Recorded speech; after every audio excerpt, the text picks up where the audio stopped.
Good evening, folks, or good morning. It's about 1:30 in the morning, and welcome to my new podcast and YouTube channel called Destination Life. This video here, in this podcast, I'm going to explain to y'all why I decided to start this channel and podcast called Destination Life.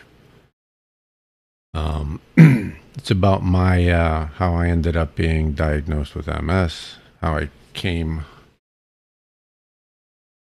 to take those off, or I'll end up talking at a different volume. My when I got the MS, how I ended up with getting diagnosed and that kind of thing. And it's a long story. It started when I was in my 20s. That's about as far back as I can pinpoint when I had the beginning symptoms of multiple sclerosis, which I did not know that I had. And the reason I didn't know I had was because I broke my neck wrestling in high school. And I had developed lordosis over time, which is a condition where you suffer an injury, like if you get rear-ended in a car, or for me, breaking or fracturing my neck. I didn't actually completely break it, or I'd be dead. I fractured C1, 2, and 3 in my, up here just below your skull. That's the 3 that kill you instantly if they're completely fractured, usually anyway. And once you have that kind of an injury, the very top where your skull meets your spine, it's called your atlas. If your atlas gets knocked out of alignment, and when it gets knocked out of alignment, all the vertebrae in your neck begin to shift to try and match up with your atlas. And what happens is your neck is supposed to curve forward, and mine actually curves slightly backwards. And when that happens, you start getting degenerative disc disease. It starts to wear away at the myelin sheath around your spine, and you start to get, symptoms like numbness and tingling. And like me, I used to sketch and draw very well, and after a while I couldn't. I used to type, I don't know, it's 100 or 200 words a minute. I forget what it was. I typed as fast as I could talk, and now I'm lucky to be able to do 10 words a minute. I was an IT professional for since 1989, so typing was pretty crucial to my job. So anyway, the first signs that I had that I noticed, which now I know were MS, but back then I didn't, were I was in the Army, and I was being transferred to South Korea, and I was taking my second wife from Fort Hood, Texas, to Jonesboro, Arkansas, to live with her mom while I was in Korea. And the ride, I forget how long it was. It's probably 6-8 hours. It was something like that. I mean, it's a long drive. When I got there, my entire body had this weird vibrating, tingling feeling. And I'd never had that before, but I blew it off. I thought it was because I was tired from all the packing and stuff like that. But it hung in there for like half the day after we got there. And as it turns out, that's something called Lemaitre sign. Let me make sure I'm pronouncing this right.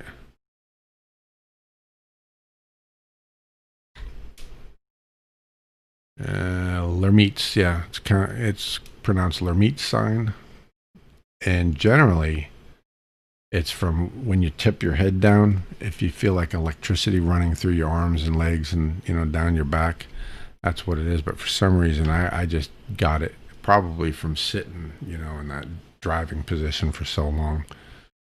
But it's the same. It's the same kind of electrical feeling. So I ignored that, went on to Korea. And then when I was in Korea, I noticed that I was having mood changes and that kind of thing. And I actually went to the psychiatrist in Korea because I was afraid I was actually getting ready to put in my warrant packet, go to warrant officer school and, make a career out of it, go 20, 30 years. But about halfway through, well, actually, it was towards the end of my tour in Korea, I started having strange mood swings. And I mean, some of them were aggressive, and I didn't know how to explain it, didn't know where it was coming from, but I knew that if I didn't get out of the army, something was going to happen. So I put myself into psych and told him, you got to put me out because I'm just afraid that something's going to happen. And I'd rather get out before, I hurt somebody or ruin my career or whatever. And they said no. They said, we don't do that anymore. The old Section 8 thing, if you ever watch MASH. They said, oh, we don't do that anymore. Well, I found out since that's not true, that they do. He just didn't want to for some reason. But they moved me from one medication to another. None of them did anything for me. And then finally, he diagnosed me with something called temporal lobe epilepsy and put me on a whole bunch. I was taking 16 milligrams of Klonopin a day. And usually they diagnose 2 or 4 milligrams a day, so I was basically like a walking zombie. And, I ended up getting court-martialed because I beat a bunch of MPs up. And I won't get it. Maybe I'll tell that story in a later video if for some reason it becomes appropriate. But so I got out. I ended up becoming the CTO of a national internet company. And I was driving out to a new location we were setting up in Ocala, Florida. And it was a long drive. It was like 6 hours. And I was driving the company van with a bunch of ATM network switches and stuff in the back of the van and, that kind of thing. And I noticed when I was driving, I was getting this burning pain between my shoulder blades, and I was starting to get that vibrating electrical feeling in me again, like I got when I drove my wife to her mom's. And I had to go back and forth several times over a week. And it was getting pretty intense and pronounced. And I went to a doctor, and they had no idea. They thought I had muscle tension and, things like that. So they misdiagnosed me and all that kind of stuff. Well, I started looking into it myself, and I ran across something talked about Lamitte sign being a symptom of MS. So I thought, well, sounds like MS, and I looked into it. And back then they were saying any male who develops MS in his 30s, which I was, is usually dead within 10 years because it's progressive MS. So I got onto, I think it was ask.com, where you can ask a doctor questions. And I asked him, and he said the odds of me having MS are slim to none, and asked me if I ever had a neck injury. And I said, well, I fractured my neck in high school. And he said, that's probably what it is. It's calcifying and putting pressure on your spine and probably wearing away at the myelin sheath, etc., and so on. So I started trying to take care of my spine. I looked into how to, different supplements that you can take and that kind of thing that will help with the health of your spine and so forth. So I continued to have, numbness. I started noticing that I was, my hands, I wasn't able to write like I used to, that it was getting harder for me to hold like small screws, that kind of thing. And I just figured this was just the progression of whatever, this neck injury, what was going on with it. By 2005, 2006, I could still handle screws, but it was just getting very difficult. I couldn't draw anymore. using a mouse, like for me to just put the mouse on, say, the little X up in the corner of the window to close out a window, it probably takes me 30 seconds to a minute of just trying to get the mouse to land on the X because my hands twitch and shake and that kind of thing. And for an IT professional, that's a bit of a problem.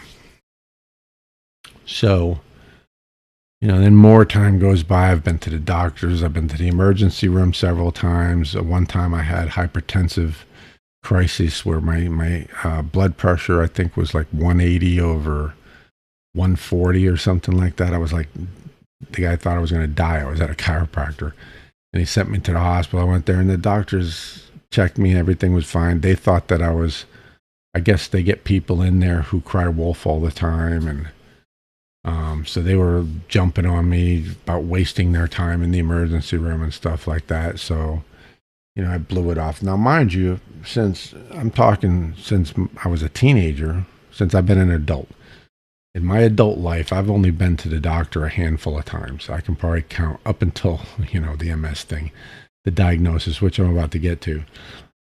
I could probably count on one hand how many times I've gone to the doctor, to include an emergency room and all that. Well, except in the Army, because they make you go for the slightest little things. But, other than the Army, I rarely go to the doctor.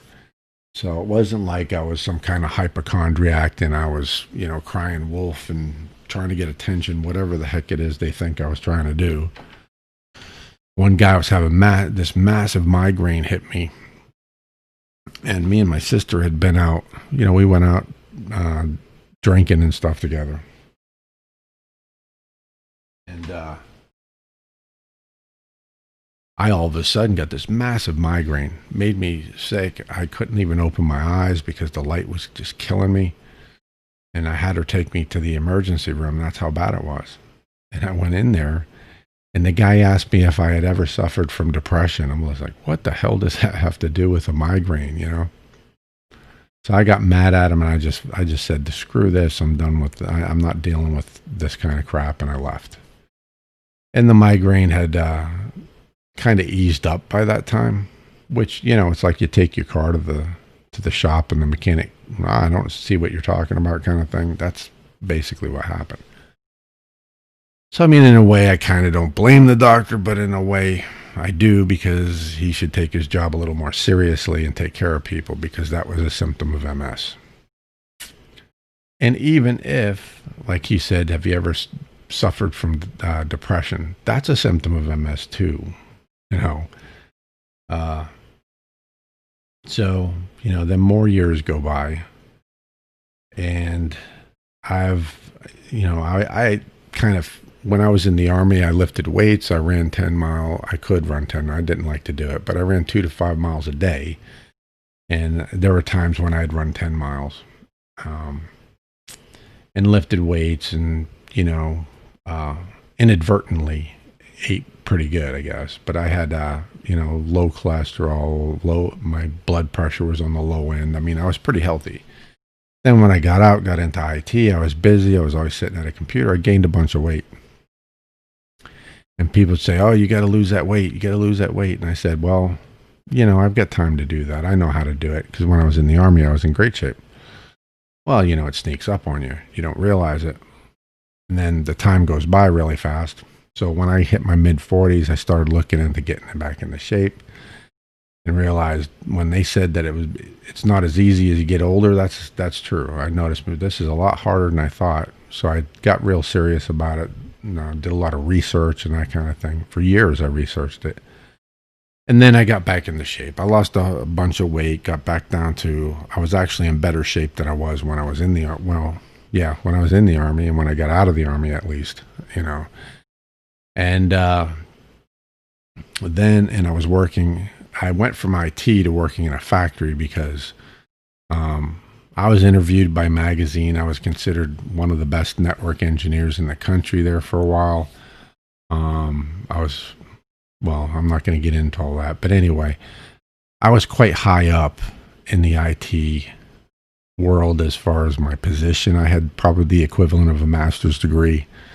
in life experience, in networking and telecommunications, and I was a Linux developer for a while, that kind of stuff. So in a regular small town environment, I'm not going to find too many jobs. There's probably one company in a small town that has one position that would be at the level where I was, maybe. I actually got flown around. I got flown to St. Louis to interview with Edward Jones to become one of their network engineers. I got flown to Atlanta and put up in a hotel for 3 days to interview with Scientific Atlanta to become one of their engineers at their main campus location. So I was, and they actually found me to be overqualified, if that gives you an indication. So in order for me to work, I would have had to go to like Silicon Valley, and I didn't really have the inclination to do that because I was getting back with my ex-wife, my first wife. That's a long story. I won't get into details, but I did. And she lived in a little town in Indiana, well, actually Ohio. And so I ended up in Ohio. I started my own internet company, a wireless internet company. And I was the best internet company in 500 square miles until her ex, the guy she was married to between, he had political ties, and him and his family, once they figured out what my company was, they went on a destroy my company thing. And, they succeeded. They had a lot of connections and that kind of thing. So I said, well, that's it. I'm going to have to get a regular job, but nobody's going to hire me because of my experience. So I basically wiped my slate clean by I said, well, I'm going to go into a straight labor job. So I went to a plastic recycling plant and worked there. And I was working 12-hour shifts, so you don't sit down for the entire shift. And this isn't like, the plastics people throw away. This is like the wrappers that they put on, like your iced tea bottle and stuff. They come in huge rolls. And it's like, if you ever seen a video of like a newspaper company, when they do the newspaper, how it's just these big long lines and then they get cut down into it. That's kind of how they do their plastics. And that's what we did. When their rolls, when they had printed off a bunch and like there was a printing error or a perforation error, they would recycle the rolls. So we would get rolls that weighed anywhere from, just a couple of pounds, 5-10 pounds, all the way up to, I think the heaviest roll I had to deal with was about 2,700 pounds. So these, it was a lot of weight, a lot of stuff. And we would process about anywhere from 20 to 40,000 pounds of plastic per shift. So it was a pretty intense environment, and it was always in the summertime. I guess it got up around 100, 120 degrees in there. And we actually had one guy, his first job right out of high school, and he died. He got heat exhaustion in that, and he ended up dying. But I worked at this job, and they called me Beast Mode Pops. I was out working the 20-year-olds and that kind of thing. Now, mind you, the whole time I was doing this, I had multiple sclerosis, and I had had it since about 19, or when I told you about that first symptom, when I took my ex-wife to her mother's, that was 1991, if I remember right, around there. All right, now this is a picture. I'm going to show you a picture that I took of myself in the summer of 2016, just before I tore a bicep muscle, which I had to get surgery for. So this is me, literally, I believe, a week before I tore my bicep muscle. And then I had to stop working out and wait for the surgery, workers' comp. That took a while. I think it was 9 months it took before they even scheduled the surgery. Then when I had the surgery, they told me I had to stop taking all of my supplements that I was taking for bodybuilding and staying healthy and all this stuff. And I was on a ketogenic diet, and they didn't really like that. So I started eating normal, and all this kind of thing. So in this picture, I weighed 206 pounds, had a 34-inch waist. I had, I believe it was 18-inch biceps. I was pretty big dude. That's why they called me Beast Mode Pops at work. Okay, now, as you look at me, I am 60 pounds heavier. I've lost a lot of muscle, um, and I can barely walk. Back in November, after I had the bicep surgery, they told me to go off my supplements. I started, I eventually did go back to work about, I think it was 3 or 4 months after my surgery. And I noticed I wasn't able to make it through the shifts anymore. By the end of shift, I was starting to have a hard time. After a couple of months, by the end of the shift, I noticed I was walking, I was like stumbling like a drunk. And I didn't know what was going on. I thought, well, age is catching up to me. So I made arrangements. I was actually getting ready to move anyway. So I made arrangements to start driving for Uber and Lyft. I said, well, I'll check it out, see if it's any good. If I'm making enough money, then I'll just quit my job and just do this. I mean, why not? Just sitting in a car, driving people around the whole time rather than standing, and lifting, big rolls of plastic that weigh 50, 100 pounds. It's a no-brainer. Well, I actually did. I was able to almost make the same amount of money driving for Uber and Lyft as I did at the factory. So I quit. Then I was driving, and after I think it was 2 months of driving, I was working one night and I noticed that I was getting this weird feeling in my hamstring and my right leg. But I didn't think, I thought it was probably from sitting a lot, because I went from standing all the time to sitting all the time. So I just blew it off. And then after this all took place in about a 5-day span, I started getting the weird feeling in my calf or my hamstring. Then after about 2 days, I was getting tingling and a numb sensation in my hamstring. And then I noticed I was having trouble walking. I was starting to drag my foot. And then like the next day, all of a sudden I could barely get from my house to my car and my car to my house, so I was still driving people around. But then by the end of one night that I worked, I had to, go use the facilities at a McDonald's, and I could barely get in there. So the next day, I decided not to work, and I went down to the marathon station in the town I lived in. That was only maybe a half a mile up the street from my house, and my foot wasn't doing what it was supposed to. I tried to hit the brakes and my foot went under the brake, and I couldn't figure out what the hell happened. I had what was called drop foot. That my foot wasn't where I thought it was. I guess that's what they call it. That's what it was doing. So when I hit the brake, I take my foot off the gas and go to hit the brake. My foot would do that and just go right up underneath the brake pedal, and I blew right through I think it's a U.S. highway, but luckily nobody was coming. So I got back to the house. It was raining, and I think it was 28 or 30 degrees out. I had gone down to get some food. And now I had no food in the house because I was actually literally 1 week from moving to Florida to where my mom was, to help her and my sister move to Alabama. And then I was going to buy a motorhome and go traveling around the country. Well, that obviously didn't happen. I'm actually in Alabama right now in the same house with my mom and my sister. But anyway, I got back to the house after going to the marathon station, and I got out and fell. And the bags, sorry about that, folks. That probably blew your eardrums out. But, my bags went flying everywhere. Tried to get up. I fell like 5 times before I could get away from my car.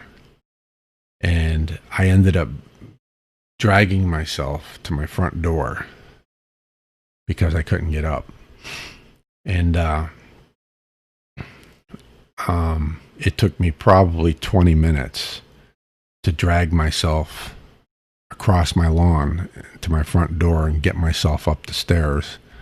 and in the house. And then I had to come back out, and I literally used. I had my garbage can next to the front door because I was moving. I was throwing stuff away, and I had to. It was one of those with the wheels, and I actually used it like a walker to walk back out and pick up the groceries that I had bought that I bought in my wallet, and get them back to the house. And that probably took me another probably 15, 20 minutes to get out there and back. And we're only talking about maybe 5 or 10 yards from my door. It wasn't very far, you know. So I got back in the house, and I thought that maybe I got a pinched nerve. So I said, well, I'll take a day. I'll take, give it a couple of days. I got down on the floor and I tried to, work my back and my neck and, see if I could try and knock whatever. Because I also had an intense pain in my side at the same time that started a few days before when I started getting that strange feeling in my hamstring. So the next morning, I couldn't walk at all. My right leg was completely non-responsive. I could feel everything.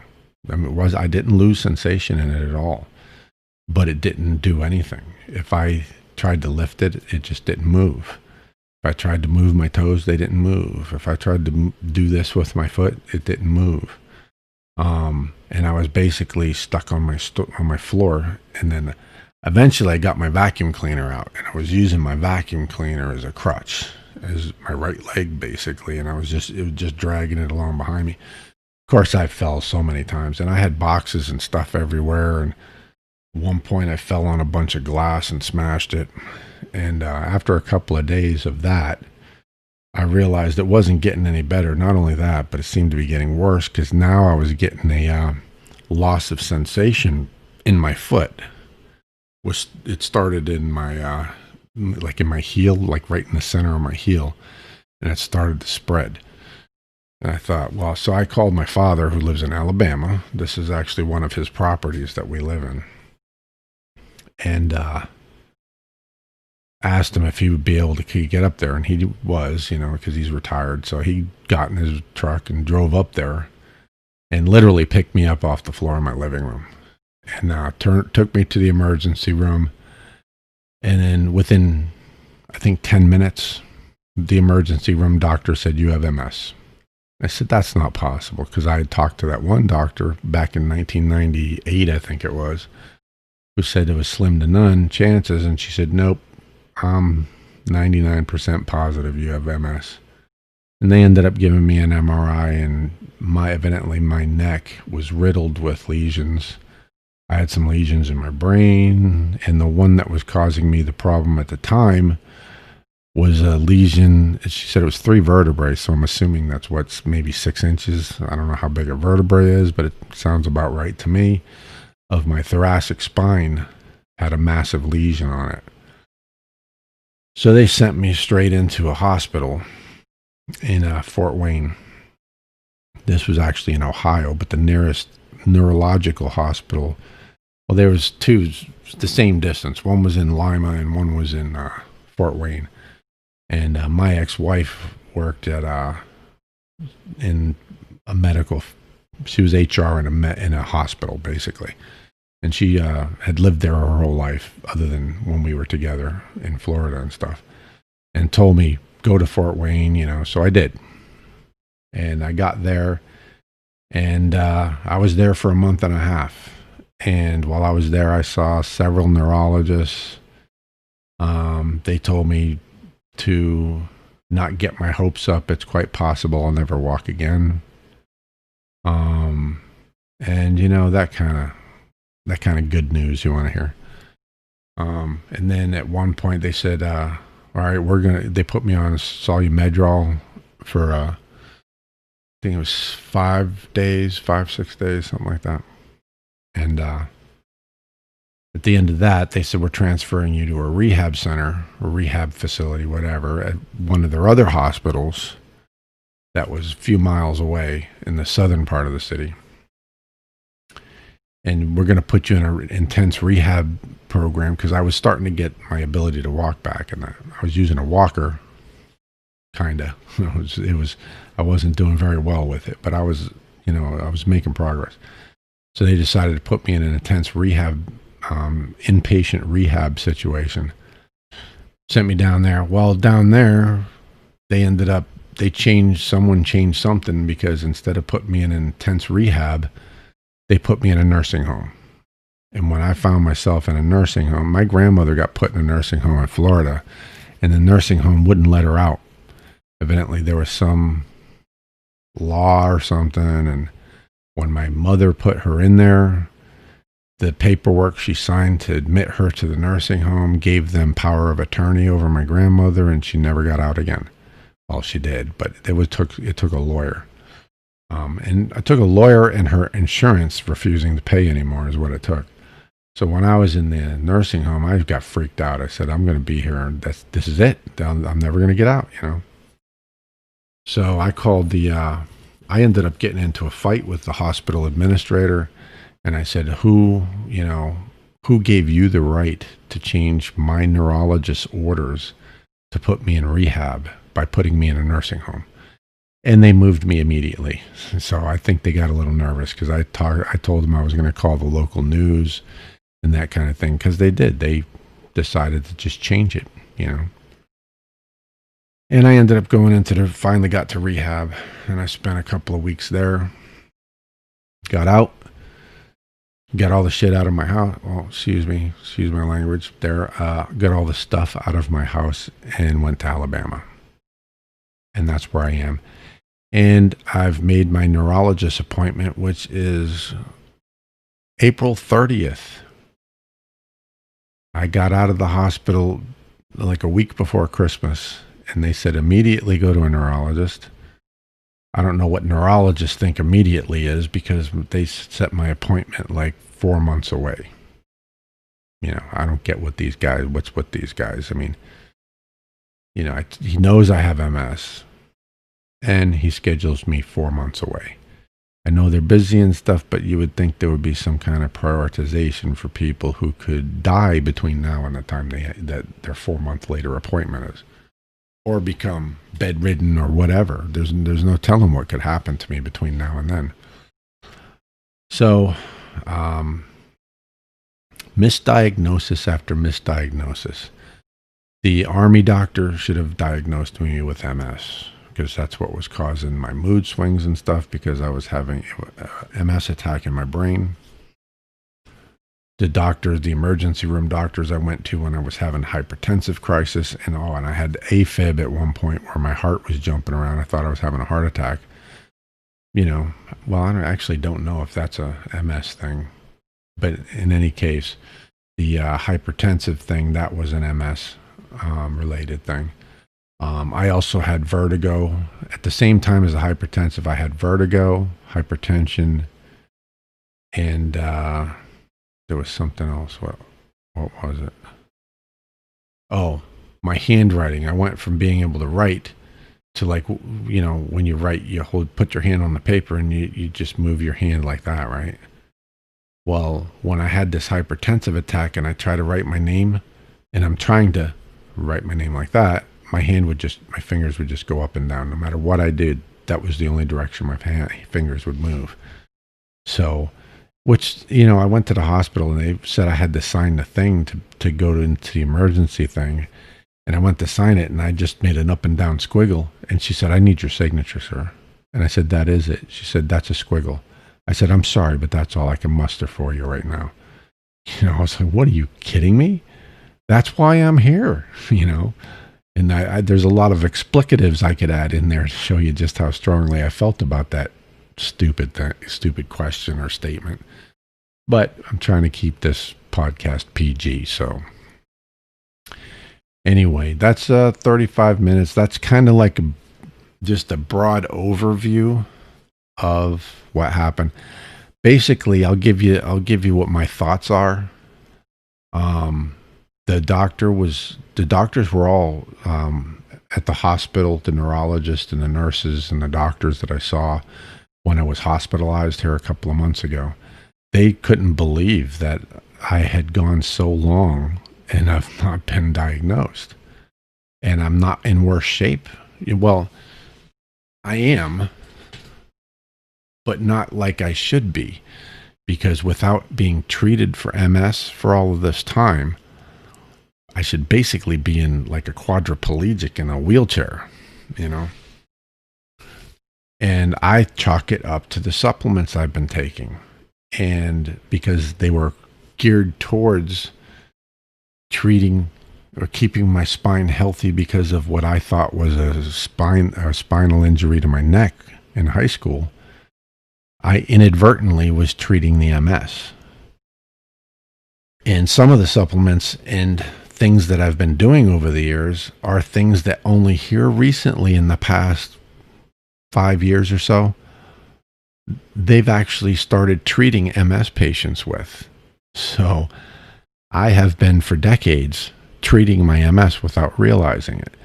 And when they told me to stop taking that and stop doing that stuff after my bicep surgery, that allowed the MS to get a foothold. And of course, it was a stressful situation, you know. Plus, I was moving. That's a stressful situation, which is a trigger for MS in itself. And then I didn't have the supplements in me anymore. And that's what happened. I had not had an MS episode like that ever. I mean, there was the hypertensive thing, but that was really before I started all of the healthy, you know, living and supplements and all of that stuff. And even that wasn't that big a deal in the grand scheme of the MS, you know, sickness, illness, whatever. So my thought on the subject is that I accidentally kept the MS at bay. And when I stopped taking everything, that's when it got a hold of me, and it did some serious damage to me. I mean, I've been for months. I walk like a 90-year-old man now, and I use a cane. I can walk without it, like just here in the house, but that's only when I know I can. If I start to fall over, I can put my hand on a wall, that kind of thing. And I force myself to walk without the cane. Well, not force I don't want to walk with the cane anyway, but I intentionally walk without the cane to try and see if I can retrain my nerves and my muscles to get me walking the right way. But anyway, I'm kind of getting off topic. This is just a general overview of my MS story. Let me read what I got here in my description. How and why I lived with MS for 30 years, undiagnosed, till lost the ability to walk in November. Okay, well, I guess I covered everything. So in this podcast, what I want to do is I'm going to talk about the things I was doing that I believe was holding off the MS. And one thing is, when I was in the hospital, just before I went to I was in rehab, and I wasn't making very much progress. This was for first maybe 3 to 5 days I was in there, and actually it was when I was in the nursing home. I ordered one of my supplements, the biggie. And I'll tell you all what it is. It's acetylcarnitine. It's actually acetyl L-carnitine, but acetylcarnitine. And I ordered that when I was in the nursing home, and it arrived just before I went to the rehab. And then the doctor had to approve it. You had to go to the pharmacy, you know, and all that stuff. So it took a couple of days. Well, during that, I had gotten to where my leg, I was able to use it, but I wasn't really getting better very well. In the bottom of my foot felt like it was like I had taken and you know, those big thick sponges you use to wash your car with. It was like I had one attached to the bottom of my foot. So when I would try to walk, I had almost no sensation of the floor at all. And it was very disconcerting. It made it hard for me to correctly walk, because you have no, you know, you go put your foot down, you have no idea when you're actually on the floor. I mean, if you've had those kinds of sensations, you know what I'm talking about. So when I started taking the acetylcarnitine, the next day it went away, completely gone. And from that day on, every single day, I was making leaps and bounds in how much better I was getting. And I'll go into detail in another video why all that happened. So anyway, I guess I'll wrap it up there. I want to start, if you have a story, if you want to come on here and I mean, this is a podcast. This isn't just me yapping about my MS. I'm going to yap about my MS too, but I want to see if I can get some people who have, and to come on here and tell their own MS stories, as in an interview environment, and share what you have done that has helped your MS, any kind of natural supplements you've been using in that have helped you out, that kind of thing. Just general talk about MS and other illnesses. The reason that I was going to Florida to get my sister and my mother is that my mother was diagnosed with stage 4 lung cancer almost a year ago now. And I was moving her up here because the landlord she had down there doubled her rent. She couldn't afford it on Social Security, and that my sister and her lived together, and my sister was diagnosed with MS back in 2006. So I was going to move the two of them up here where it's much more affordable to live, and then I was going to buy a motorhome and travel the country, and that didn't work out. So now I am also in here, and we're all kind of together, offsetting each other's issues and that kind of thing, and taking care of each other. So anyway, with everything that's happened, this podcast is going to be about, like I said, destination life, the things people are doing to battle against their illnesses. I mean, obviously at first it's going to focus on MS, unless somebody comes to me right away with something else, Parkinson's or whatever. But, I want to talk about all of it, and the treatments and the new things coming out that are helping people, and that kind of thing, and see if we can, because I'm living proof that supplements can make a difference. I should have been dead a long time ago with MS without treating it at all. I should be hospitalized in a nursing home at least. I'm living proof. I mean, look at the picture I put up there. That was me a year ago. Well, what is it? No, a year and a half ago. A year and a half ago, that was me. And I mean, I've lifted weights and been in incredible shape with MS. And as an old man, I mean, I'm 52 in that picture. I'm 53 now. I just turned 53 a week ago. So I plan to get back into that kind of shape. But right now I've just moved, and my Bowflex is sitting in the garage. The garage is packed with boxes. Once I get all that cleared out, I'll set it back up and I'll get back into shape. And maybe I'll do a little bunch of videos on getting in shape with me so that y'all can follow along. I mean, I guess 60 pounds to lose. It should take me, I mean, if I'm able to get right at it and go hard at it, probably 6 months to lose that weight. So 6 to 8 months tops, So y'all can lose. If y'all having problems, you can get into shape, get healthy with me. Anyway, I'm rambling on at this point. We're at 43 minutes. So if you want to, you can leave a comment down below and I will contact you. Leave me your email, or if you go into About on my channel page, there's an option there to send me a message. That's like a PM. A lot of people don't realize you can do that on YouTube, but you have to go into the About and then send me a message. But you can also, I think you can get my email there too. I should have it turned on. But in any case, I'll tell you my email address. If I can find my mouse, where is it? Oh, there it is.